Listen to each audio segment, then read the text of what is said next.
तुम जलते रहो, चिढ़ते रहो, कुड़ते रहो, तड़प तड़प के मर जाओ। आरएसएस के 100 वर्ष पूरे हो गए। तुम्हारे बाप दादा कोशिश की आरएसएस ख़त्म हो जाए, तुम्हारे बाप दादा ख़त्म हो गए। तुम कोशिश कर रहे हो आरएसएस ख़त्म हो जाए, तुम भी ख़त्म हो जाओगे। तुम्हारे बच्चे कोशिश करेंगे आरएसएस ख़त्म हो जाए, वो भी ख़त्म हो जाएंगे, पर आरएसएस ख़त्म नहीं होगा। गाज़ा वाले तुम्हारे बाप लगते हैं, तुम्हारे चच्चा लगते हैं, तुम्हारे दादा लगते हैं, तुम्हारे काका लगते हैं, तुम्हारे नाना नानी लगते हैं। गाज़ा में मानवीयता के नाते अटल बिहारी वाजपेयी जी ने सपोर्ट किया और हमारे देश ने ऑफिशियली सपोर्ट किया गाज़ा को इंसानियत के नाते। अटल बिहारी वाजपेयी जी की जय कभी ये बोलते हैं, आज भी गाली देते हैं। भारत सरकार का स्टैंड है जी, गाज़ा फिलिस्तीनियों के पक्ष में हम बोलेंगे। तो बोलो नरेंद्र मोदी की जय, बोलो भारतीय जनता पार्टी की जय, बोलो आरएसएस की जय। आरएसएस को गाली देते रहते हो, मोदी जी को गाली देते रहते हो। तो बाबर, औरंगजेब, अहमद शाह अब्दाली, मोहम्मद गौरी, महमूद गजनवी और मोहम्मद बिन कासिम हैं, ये सारे आतंकवादी हैं। नमस्कार साथियों, मैं रिंकेश जैन, आप देख रहे हैं भारत गान। दीपू दास के बाद अमृत मंडल को भी बांग्लादेश के कट्टरपंथियों ने निशाना बनाया और मौत के घाट उतार दिया। और अन्य जगह बांग्लादेश में हिंदुओं के ऊपर अत्याचार के मामले सामने आ रहे हैं, बहन बेटियों से बलात्कार की बात सामने आ रही है। वहीं आज हिंदुस्तान का माहौल ऐसा है कि कुछ मौलवी मौलाना न्यूज स्टूडियो में बैठ के मजाक बना रहे हैं और कह रहे हैं अभी तो 10-15 हिंदू ही मरे हैं, उस पर इतना हंगामा क्या काटना। एक मौलाना साजिद रशीदी है, उन्होंने भी इसी तरीके की प्रतिक्रिया दी और उनकी इस प्रतिक्रिया पर आज हम जानेंगे फैज़ खान जी से उनके विचार कि फैज़ खान जी का क्या मानना। जिस तरीके से आज मौलाना मौलवी जो कट्टरपंथी यहाँ की जमात है वो लगातार भारत को भी टारगेट कर रही है और बांग्लादेश के समर्थन की बात कर रही है, क्या कहेंगे? नहीं, देखो, मौलाना साजिद रशीदी ऐसा है, वो बांग्लादेश और पाकिस्तान का अघोषित प्रवक्ता है। अब आप सोचिए, जिस व्यक्ति की वीडियो का इस्तेमाल बांग्लादेश और पाकिस्तान भारत को बदनाम करने के लिए कर रहे हैं, इसका मतलब वो किसके लिए काम कर रहा है? देश के दुश्मनों के लिए काम कर रहा है। इतना ही नहीं, मौलाना साजिद रशीदी, राहुल गांधी, नेहा सिंह राठौर, आरफा खानम शेरवानी, इन सब के वीडियो का इस्तेमाल पाकिस्तानी आर्मी करती है कि देखो भारत गलत है, भारत हार गया, भारत कमज़ोर है और भारत में मुसलमानों पे जुल्म हो रहा है, इसलिए हम यहाँ पर हिंदुओं को मार रहे हैं। तो ये सब चीज़ें ये लोग यूएनओ में इस्तेमाल करते हैं। तो ये साजिद रशीदी देश का गद्दार हुआ कि वफादार हुआ? खा यहाँ का रहा है, पी यहाँ का रहा है, पैसा यहाँ का पा रहा है, यहाँ के न्यूज़ चैनल पे बैठ रहा है, बड़े बड़े न्यूज़ चैनल पे बैठ रहा है। आप जैसे बड़े बड़े यूट्यूब वाले और पत्रकार जाके उसका इंटरव्यू ले रहे हैं, सब कुछ यहाँ से पा रहा है और इस देश के खिलाफ ही दुश्मन देश को सबूत दे रहा है। तो वतन का गद्दार हुआ ना। हम तो खुल के कह रहे हैं, साजिद रशीदी वतन का गद्दार है, अल्लाह का नाशुक्रा है, थैंकलेस पीपल है। आप उन्हें वतन का गद्दार बोल रहे हो, आप इस्लाम के गद्दार हैं उनकी नज़रों में। आरएसएस का दलाल बोला जा रहा है आपको न्यूज़ चैनलों पे। ये देखो, इसलिए मैंने लगा लिया, आरएसएस के 100 वर्ष पूरे हो गए। क्लोज करके दिखा देना भैया। तुम जलते रहो, चिढ़ते रहो, कुड़ते रहो, तड़प तड़प के मर जाओ। आरएसएस के 100 वर्ष पूरे हो गए। तुम्हारे बाप दादा कोशिश की आरएसएस ख़त्म हो जाए, तुम्हारे बाप दादा ख़त्म हो गए। तुम कोशिश कर रहे हो आरएसएस ख़त्म हो जाए, तुम भी ख़त्म हो जाओगे। तुम्हारे बच्चे कोशिश करेंगे आरएसएस ख़त्म हो जाए, वो भी ख़त्म हो जाएंगे, पर आरएसएस ख़त्म नहीं होगा। आप कह रहे हैं उनके बाप दादा खत्म हो गए लेकिन आरएसएस खत्म नहीं हुआ, तो उनके बाप दादा भी कहाँ खत्म हुए? बाबर को जिंदा करे बैठे हैं। बांग्लादेशी कट्टरपंथियों के अंदर बाबर घुसा बैठा है, भारत के कट्टरपंथियों के अंदर बाबर औरंगजेब घुसे बैठे हैं। आप कह रहे हो खत्म कर दिए। अगर खत्म कर दिए होते वो अपने पूर्वजों को, तो बाबर उनका पूर्वज नहीं है क्या? तो कट्टरता रहती कर दिए होते तो हम यही तो कह रहे हैं, वैचारिक रूप से इनका बाप बाबर, औरंगजेब, अहमद शाह अब्दाली, मोहम्मद गौरी, महमूद गजनवी और मोहम्मद बिन कासिम हैं, ये सारे आतंकवादी हैं। ये लोग क्या कहते हैं, भारत का पहला आतंकवादी कौन? ये लोगों की रोजी रोटी चलती है गोडसे के नाम से जी। भारत का पहला आतंकवादी गोडसे। अरे भारत के पहले से लेकर 10 आतंकवादी का नाम मैं गिनाता हूँ। पहला आतंकवादी मोहम्मद बिन कासिम 712, दूसरा आतंकवादी महमूद गजनवी 1000 से 1025 तक, तीसरा आतंकवादी मोहम्मद गौरी 1191-1192, चौथा आतंकवादी तैमूर लंग 1398, पांचवा आतंकवादी बाबर 1526, छठवां आतंकवादी औरंगजेब 1658 से 1707। कितना बोला? छठवां आतंकवादी। अब सातवां आतंकवादी सुनो, नादिर शाह 1739, आठवां आतंकवादी अहमद शाह अब्दाली 1761, नौवां आतंकवादी मोहम्मद अली जिन्ना 16 अगस्त 1946, और 10वां आतंकवादी ये जो मैंने सारे नाम लिए, कौन? साजिद रशीदी जैसी विचारधारा के लोग, ये असली आतंकवादी हैं जो इस देश में तलवार से, बंदूक से भी आतंकवाद फैलाते हैं और स्लीपर सेल बनकर उनको प्रोटेक्ट करते हैं। ये असली आतंकवादी लोग हैं। जिस तरीके से आप बोलते हैं कि भाई गाजा में मर रहे लोगों के ऊपर ये क्यों संवेदना व्यक्त कर रहे हैं, उसी तरीके से आज कट्टरपंथी भी यही बोल रहे हैं, बांग्लादेश में मर रहे हिंदुओं के लिए आपकी संवेदनाएं क्यों जाग रही हैं? गाज़ा वाले तुम्हारे बाप लगते हैं, तुम्हारे चच्चा लगते हैं, तुम्हारे दादा लगते हैं, तुम्हारे काका लगते हैं, तुम्हारे नाना नानी लगते हैं। गाज़ा में मानवीयता के नाते अटल बिहारी वाजपेयी जी ने सपोर्ट किया और हमारे देश ने ऑफिशियली सपोर्ट किया गाज़ा को इंसानियत के नाते। अटल बिहारी वाजपेयी जी की जय कभी ये बोलते हैं, आज भी गाली देते हैं। भारत सरकार का स्टैंड है जी गाज़ा फिलिस्तीनियों के पक्ष में हम बोलेंगे, तो बोलो नरेंद्र मोदी की जय, बोलो भारतीय जनता पार्टी की जय, बोलो आरएसएस की जय। आरएसएस को गाली देते रहते हो, मोदी जी को गाली देते रहते हो। हमने मानवता के नाते सपोर्ट किया, लेकिन तुम गद्दारों को सपोर्ट नहीं करेंगे कि भारत माता की जय नहीं बोलूंगा और जय फिलिस्तीन बोलूंगा, तो भैया ये नहीं झेलाएगा। ध्यान रखना, बांग्लादेश में कौन रहते हैं? बांग्लादेश में कौन रहते हैं? पाकिस्तान में कौन रहते हैं भाई? बांग्लादेश में बांग्लादेशी हिंदू रहते हैं, बांग्लादेश भारतीय हिंदू थोड़ी रहते हैं। भारतीय हिंदू रहते हैं। बांग्लादेश और पाकिस्तान भारत का ही टुकड़ा है, अजीम हिंदुस्तान है, बृहत्तर भारत है, उसी का ही अंग है। और वहाँ कुछ हिंदू भाई रह गए थे, जिन्ना जैसे आतंकवादी ने उसको बना दिया इस्लामिक रिपब्लिक ऑफ पाकिस्तान। सुअर खाता था, शराब पीता था, बनाया इस्लामिक रिपब्लिक ऑफ पाकिस्तान। अल्लाह की ऐसी लानत है उस पाकिस्तान पे कि कुरान शरीफ अरबी भाषा में पाकिस्तान लिखा ही नहीं जा सकता, क्योंकि अरबी में पा शब्द नहीं है, अरबी में फा शब्द है, फे शब्द है, बे शब्द है, बा शब्द है। अरबी में पाकिस्तान को या पाकिस्तान लिखा जाता है या पाकिस्तान लिखा जाता है। ऐसी अल्लाह की लानत है कि अरबी में पाकिस्तान शब्द लिखा ही नहीं जा सकता। तो वहाँ पर हिंदुओं पर कत्लेआम हो रहा है, बांग्लादेश पर हिंदुओं पर कत्लेआम हो रहा है। हमारे ही देश का हिस्सा था ना, इसलिए तो CA-NRC लाए थे कि वहाँ के अल्पसंख्यकों को बचाकर जो हिंदू भाई यहाँ के। अच्छा ये बताओ, पूरी दुनिया में यहूदी कहीं भी पैदा हो, ज्यू, वो किस देश का नागरिक है पता है आपको? इजराइल का नागरिक है। तो पूरी दुनिया में कहीं भी हिंदू पैदा हो, एकमात्र हिंदुओं का देश भारत है, तो मानसिक रूप से, वैचारिक रूप से तो भारत का नागरिक है। और हम भारत सरकार से निवेदन करते हैं कि ये नियम बनाए कि पूरी दुनिया में कहीं भी हिंदू पैदा हो, भारत का नागरिक ऑफिशियली हो जाए। तो ये बांग्लादेशी या पाकिस्तान के हिंदू जो सिख है ना, अफगानिस्तान के, ये विदेशी नहीं है, ये हमारे देश के हैं।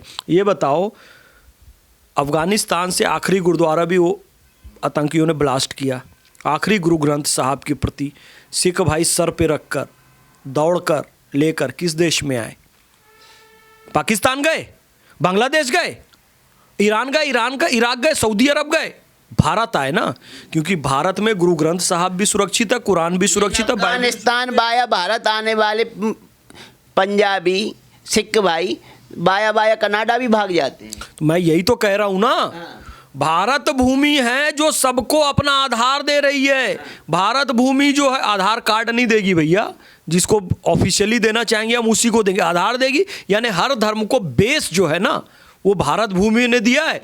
तो ये सिख भाइयों को चाहिए कि ये खालिस्तानी मूवमेंट को लात मारें जो भारत के टुकड़े करना चाहती है। अरे ननकाना साहब मांगो पाकिस्तान से, पंजाब की असली राजधानी लाहौर मांगो, पाकिस्तान से करतारपुर साहब मांगो, वो खालिस्तान कंगे, क्योंकि ये खालिस्तानी जो पिल्ले हैं ये पाकिस्तान से संचालित होते हैं।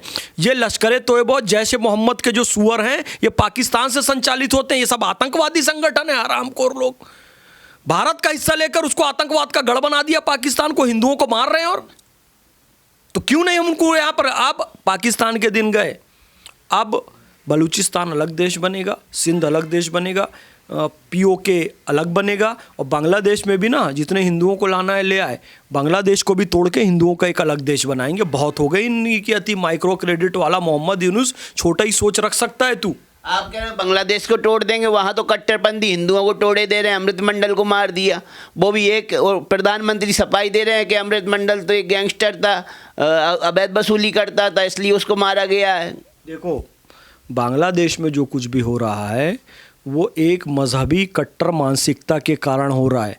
व्यक्तिगत दुश्मनी है किसी से तो उसको कह दिया कि जिसने नबी की गुस्ताखी की, और उसको जिंदा जलाकर सड़क पर मार डाला अल्लाह अकबर कहकर। ये जो आतंकवादी घटना है ना, मैं तो अभी मदनी की तारीफ़ करता हूँ। क्यों? क्योंकि इस घटना पे उन्होंने कबूल ये बात की है कि वो मुसलमान थे, इस्लाम को मानने वाले थे, और ऐसी हरकतों से हमारा सर शर्म से झुक जाता है। कम से कम माना तो आतंकवादी वो मुसलमान थे, मानोगे तो स्वीकार करोगे। मैं कहा ना, 712 से लेकर आज तक ये घटनाएं जो हो रही है वो उसी मानसिकता के कारण है। मुसलमान मैं भी हूँ, मैं भी अल्लाह को मानता हूँ, कलमा पढ़ता हूँ ला इलाहा इल्लल्लाह मोहम्मद रसूलुल्लाह, लेकिन मैं चाहता हूं कि मुसलमानों में सुधार हो। हाँ, तो महबूबा मुफ्ती कह रहे हैं लिंचिंग बांग्लादेश में भी, लिंचिंग तो भारत में भी होती है। भारत तो पूरा हिंदुस्तान से लिंचिंग स्थान बनता जा रहा है। भारत के लिंचिंग स्थान पे कोई बात नहीं करना चाहता, और बांग्लादेश में एक दो हिंदू मर रहे हैं तो यहाँ क्यों प्रोटेस्ट निकलेंगे? महबूबा मुफ्ती ने जो गहने पहने ना, कभी देखना कान में, गले में, अंगूठियाँ, वो कौन सी है पता है? जो 1990 में कश्मीर की हिंदू महिलाओं के साथ अनाचार अत्याचार हुआ था, उनको आरा मशीन में चीर दिया गया था, लकड़ी की मशीन में। उनके जो गहने जो लूटे गए थे, किसने लूटे थे? ये जो महबूबा मुफ्ती उसकी बेटी के जो रिश्तेदार थे, चचा भतीजा के सब बेटे, वो सब लोगों ने बलात्कार किया था और वही लूट कर लाए थे और वही पहनी हुई है। तो इन लोगों ने लिंचिंग की है, इन्होंने सामूहिक दुष्कर्म किया है, इन्होंने सोने चांदी के गहनों की लूटपाट की है। तो बिल्ली के सपने में छिछड़ा आता है। मांस की दुकान का जो वेस्टेज होता है ना, उसको छिछड़ा बोलते हैं, और बिल्ली उस पर टूट पड़ती है। उसी तरीके से बिल्ली के सपने में छिछड़ा आता है। लिंचिंग किए हैं तो लिंचिंग दिखाई दे रही है। भारत में मुसलमानों की लिंचिंग होती तो दुनिया के सबसे ज़्यादा मुसलमान कहाँ हैं? भारत में। बांग्लादेश के मुसलमान कहाँ के बसना चाहते हैं? भारत में। पाकिस्तान वाले कहाँ आना चाहते हैं? भारत में। बर्मा के लोग कहाँ आना चाहते हैं? रोहिंग्या। भारत में। और भारत में मुसलमानों पे जुल्म हो रहा है और सब भारत आना चाहते हो। 25 में बसना नहीं चाहते, भारत से बदला लेना चाहते लिंचिंग होगा, इसलिए तो वो यहाँ बस रहे हैं, तादाद बढ़ा रहे हैं अपनी, मौका आने पे पाकिस्तान बांग्लादेश जैसा देश खड़ा कर सके। इसीलिए SIR लाए हैं, इसीलिए डिटेक्ट करेंगे, डिलीट करेंगे, डिपोर्ट करेंगे। ये सारे चूहे जितने हैं, ये कुछ नहीं है, चूहे हैं, कुत्ते हैं, बिल्ली हैं जो रोहिंग्या हैं। तो उनके लिए क्या बनाया जा रहा है? डिटेंशन सेंटर, पिंजरा। इस पिंजरे में इनको कैद करेंगे और हम ये कोशिश करेंगे कि यहाँ के जो स्लीपर सेल, साजिद रशीदी, कन्हैया कुमार और अरफा खानम और नेहा सिंह राठौर जैसे लोग हैं, उनको भी उस डिटेंशन सेंटर में डाला जाए। क्योंकि इजराइल की पॉलिसी, देखो, हमने गाज़ा का सपोर्ट किया मानवता के नाते, लेकिन हमास ने इजराइल पे हमला किया, वहाँ के बच्चों को मारा। तो भैया इस आतंकवादी घटना का समर्थन नहीं कर सकते। इजराइल की पॉलिसी पे चलेंगे, जो आतंकियों का सपोर्ट करेगा हम उसको भी छोड़ेंगे नहीं। आतंकियों पे तो कार्रवाई करेंगे, क्योंकि हमारी देश की सुरक्षा से बढ़कर कुछ नहीं है। बहुत हो गया मानवता का गाना, बहुत हो गया मानवता का रोना। नेहा सिंह राठौर भारत के खिलाफ गद्दारी करे, पाकिस्तानी आर्मी उसका वीडियो चलाए, हम उसको एंटरटेन करते रहे। लड़कियों ने, अरे लड़की शूर्पणखा भी थी, ताड़का भी थी। उस स्त्री की इज्जत होती है जो सीता माता है, जो राधा रानी है, जो पार्वती माता है, उसकी इज्जत होगी। ताड़का और शूर्पणखा की हरकतों के कारण उसकी नाक कटेगी समाज में, इन लोगों की नाक। तो स्लीपर सेल को भी नहीं छोड़ा जाएगा। मैं योगी जी से कहता हूं कि सारे रोहिंग्या को डिटेक्ट कीजिए, डिटेंशन सेंटर में डालिए, डिलीट डिपोर्ट कीजिए और उनके स्लीपर सेल को भी भगाइए। योगी तो विधानसभा में बोल ही चुके हैं कि गाजा फिलिस्तीन पर रोने वालों के आंसू नहीं बह रहे हैं आज बांग्लादेश के हिंदुओं की मौत पे। मैं कहा ना, गाज़ा फिलिस्तीन में उनके चच्चा अब्बा रहते हैं। मैं तुमको लिख के दे रहा हूँ, लिख के इस चैनल में मैं दे सकता हूँ, और सुन लो। गाज़ा और फिलिस्तीन का मुसलमान, यदि ये आरफा खानम शेरवानी और साजिद रशीदी चले जाएं तो वो लोग इनके मुंह में थूकेंगे भी नहीं, इतना जलील समझते हैं साजिद रशीदी जैसे लोगों को। अच्छा।